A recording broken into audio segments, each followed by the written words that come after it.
रुकिए रुकिए रुकिए, स्क्रॉल बिल्कुल भी मेरी वीडियो को मत कीजिएगा, क्योंकि मैं आपसे शेयर करने वाली हूँ मुंबई की बहुत ही फेमस और वायरल वीडियो जो अभी चल रही है। उसकी रेसिपी शेयर करने वाली हूँ, जो है वड़ा पाव की रेसिपी, जो घर में आप बनाइएगा बहुत ही ज़्यादा टेस्टी बनेगा। स्टेप बाय स्टेप मैंने सारी चीज़ें इसमें दिखाई है, तो आप मेरी पूरी वीडियो को चेक कीजिए। इसमें मैंने सूखे लहसुन की चटनी, हरी चटनी और साथ में मैंने मिर्ची फ्राई किया है। तो उन सब को देखने के लिए और सीखने के लिए मेरी रेसिपी को फुल फॉलो कीजिएगा। अगर आपने इसे एक बार बनाया तो आप फंस जाएंगी, क्योंकि ये इतना ज़्यादा टेस्टी बनता है कि लोग बार बार आपसे डिमांड करेंगे इसे बनाने की। तो चलिए बनाना स्टार्ट करते हैं। तो इसके लिए मैंने यहाँ पर बेसन लिया है, ये 2 कप के लगभग में है, या आप इसे 250 ग्राम के लगभग में भी बोल सकती हैं। और इसमें आप 1 पिंच के लगभग में अजवाइन डाल दें, और साथ में नमक डालना है, नमक स्वाद अनुसार डालें। और इसमें अब मैं थोड़ा सा बेकिंग पाउडर डालूंगी, ये आधा चम्मच के लगभग में है, और इन सबको अच्छी तरह से मिक्स कर लेना है। इसे मिक्स करने के बाद अब मैं इसमें पानी डालूंगी। पानी धीरे धीरे करके डालना है और इसे मिक्स करते जाना है, और मिक्स करके एक गाढ़ा बैटर तैयार करना है। बैटर का ध्यान रखना है कि गाढ़ा बैटर हो, पतला बिल्कुल भी नहीं करना है, रनिंग नहीं करना है, थोड़ा गाढ़ा रखना है। तो चलिए चटनी भी बना लेते हैं। तो चटनी से पहले हम लोग एक और चीज़ तैयार करेंगे। तो यहाँ पर मैंने लहसुन लिया है, हरी मिर्च लिया है, नमक लिया है, ये एक मसाला है, और इसे पीस लेना है। तो इसे मैं आलू में यूज़ करूँगी। तो ये तैयार हो चुका है। अब इसी में मैं चटनी भी बना लेती हूँ, जो ग्रीन चटनी है। तो यहाँ पर मैंने धनिया पत्ती 1 मुट्ठी लिया है, और 4 से 5 के लगभग में हरी मिर्च इसमें डाल देना है। साथ में लहसुन डाल देना है 5 से 6 के लगभग में। साथ में नमक डाल दीजिए। और अब मैं इसमें थोड़ा सा नींबू का रस डाल रही हूँ, 1 चम्मच के लगभग में डाल दीजिएगा, और इसे अच्छी तरह से पीस करके चटनी बना लेना है। तो देखिए ये चटनी हमारा बन के तैयार हो चुका है। चिकन सुक्का और साथ में मैंने लच्छा बन पराठा की रेसिपी शेयर की हुई, उसे एक बार जरूर चेक कीजिएगा, बहुत ज़्यादा टेस्टी बनता है। अगर आप खाएंगी तो उंगलियां चाट जाएंगी। तो चलिए दूसरा काम भी निपटालते हैं साथ ही साथ। यहाँ पे मैंने 2 बड़े चम्मच के लगभग में ऑयल डाला है, और इसमें अब मैं मस्टर्ड सीड डाल रही हूँ, ये लगभग आधा चम्मच है। और थोड़ा सा क्यूमिन सीड डाल देना है, और साथ में हींग डाल देना है। थोड़ा थोड़ा सब डालते ही जाए।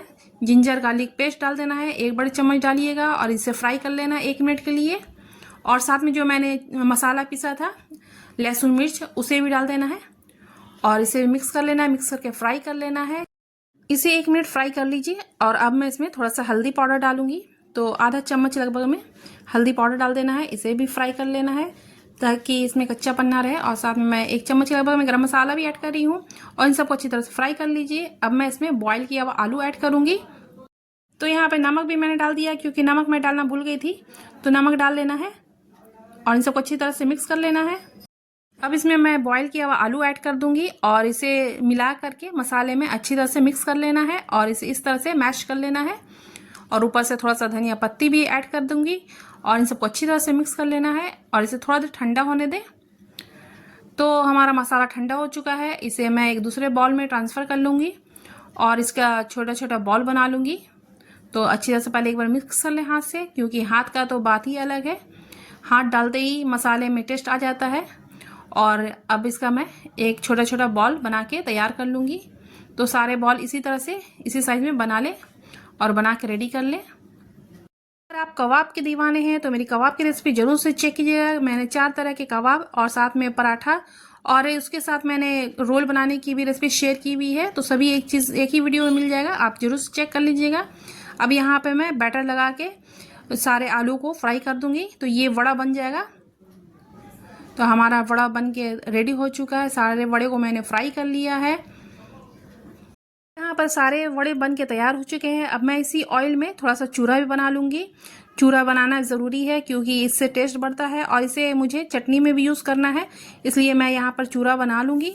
तो सारे चूरे मैंने बना लिए हैं। ये देखिए बहुत ही क्रिस्पी क्रिस्पी चूरे बने हैं। इसे आप अलग से रखिएगा, बहुत ही ज़्यादा टेस्टी लगता है खाने में, बहुत क्रिस्पी बनता है। तो इसी तरह से मैं और भी बहुत सारे चूरे बना के रखूँगी, ताकि ये बाद में ऊपर से लगा के खाया जा सके। ऊपर से डालिएगा तो क्रिस्पी क्रंच टेस्ट आएगा, और बहुत ज़्यादा टेस्टी लगता है खाने में। तो यहाँ पे मैंने सारे चूरे बना के रेडी कर लिए हैं। अब मैं यहाँ पर 1 मुट्ठी के लगभग में लहसुन फ्राई कर रही हूँ। इसे छिलके सहित आपको फ्राई करना है, छिलका इसका नहीं निकालना है। ये चीज़ याद रखिएगा कि छिलके सहित आपको इसे फ्राई करना है। तो इसे मैंने फ्राई कर लिया, इसे भी मैं निकाल लूँगी। अब मैं यहाँ पर हरी मिर्च भी फ्राई कर लूँगी। तो एक ही टाइम में सारा काम हो जाता है, बस आपको पहले रेडी करके रखना है, फिर ये फटाफट से बन जाता है, ज़्यादा टाइम नहीं लगता इसे बनाने में। बस आपको हर चीज़ रेडी करके पहले से रखना है, जब बनाने लगेंगी तो फटाफट से सारा चीज़ हो जाता है, एक ही पैन में सारा काम हो जाता है। तो यहाँ पर मैंने फ्राई कर लिया है, मिर्चियों को भी अच्छी तरह से फ्राई कर लीजिएगा, क्रिस्पी फ्राई कीजिएगा, तभी इसमें टेस्ट आता है। अगर आप चाहें तो इसमें थोड़ा सा नींबू और आमचूर पाउडर भी स्टफ़ कर सकती हैं, तो और भी ज़्यादा टेस्टी बन जाएगा। तो यहाँ पर मेरी मिर्चियाँ फ्राई हो चुकी हैं, इसे भी मैं निकाल लूँगी। और अब चलते हैं सूखी चटनी की तरफ, जो हमें बनाना है, जो बहुत ही इम्पॉर्टेंट चीज़ होती है। हमने बचे हुए बेसन से जो चूरा बनाया था उसे डाल देना है, ज़्यादा करके डाल दीजिए, क्योंकि बहुत ही टेस्टी चटनी बनती है, ज़्यादा से ज़्यादा लोग मांग के खाएंगे। अब इसमें मैं थोड़ा सा लाल मिर्च पाउडर डाल रही हूँ, थोड़ा सा नमक डाल रही हूँ। नमक डालने के बाद इसे अच्छी तरह से पीस लेना है, बिना पानी के पीसना है। तो हमारी सूखी चटनी बन के तैयार हो गई है, हरी चटनी भी बन के तैयार है। तो चलिए जल्दी से फटाफट से स्टफ़ कर देते हैं इसे, क्योंकि घर में लोग बेचैन हो रहे इसे खाने के लिए, तो मुझे जल्दी जल्दी करना है। एक बनाते ही निकल चुका था, जिसे मैं आपसे दिखा नहीं सकी। तो मैंने एक साइड पे हरी चटनी लगा दी है, दूसरे साइड पे सूखी चटनी जो लहसुन की थी उसे लगा दिया है, साथ में प्याज के कुछ लच्छे भी डाल दिए हैं, और साथ में आप इसके चूरा भी डाल दीजिएगा, और ऊपर से मिर्ची भी डाल दीजिएगा। तो फटाफट से तैयार कर